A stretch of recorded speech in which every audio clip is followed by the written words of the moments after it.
Okay, hello, and in today's video, we're going to be informing you on how to unfairly get Elo points.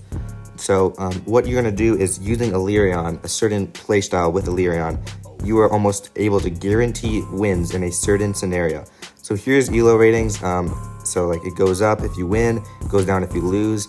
You get more if it's like a more advanced game, less if it's a smaller game. Okay, so what you're going to want to do is might, and then you want to have one opponent make the map type dry land and the map size tiny so you could overwhelm them in a small area, and you want 5 minutes time limit turn. So by creating this, what you're doing is you're setting up a server which someone with more flexible options will join later on. Okay, so my game just started. I'm playing against this kangaroo guy. But what I'm going to do is I'm going to pick Elerion, and you're probably wondering, why am I picking Elerion and not Saimantai?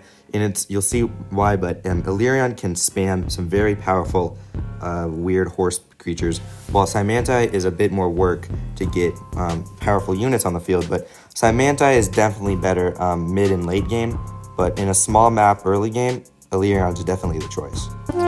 So, okay, he's playing Barter, and he is right over here. We could tell where he is.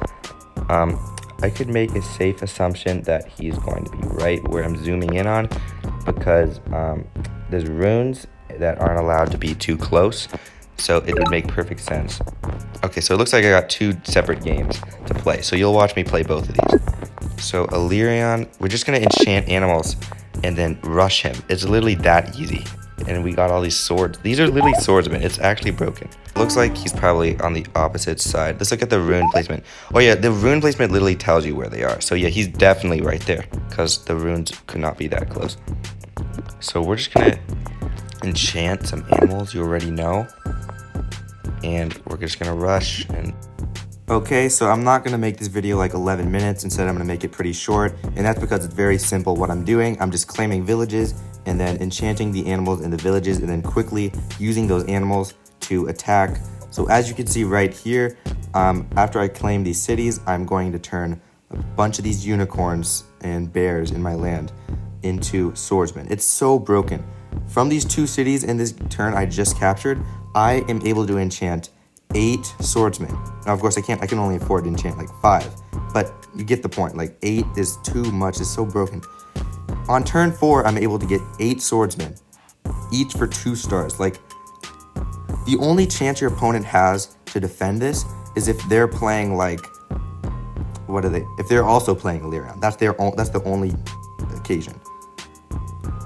So yeah, I'm about to show the end result of both games if you want to see that, but basically you just want to spam unicorns and that's it.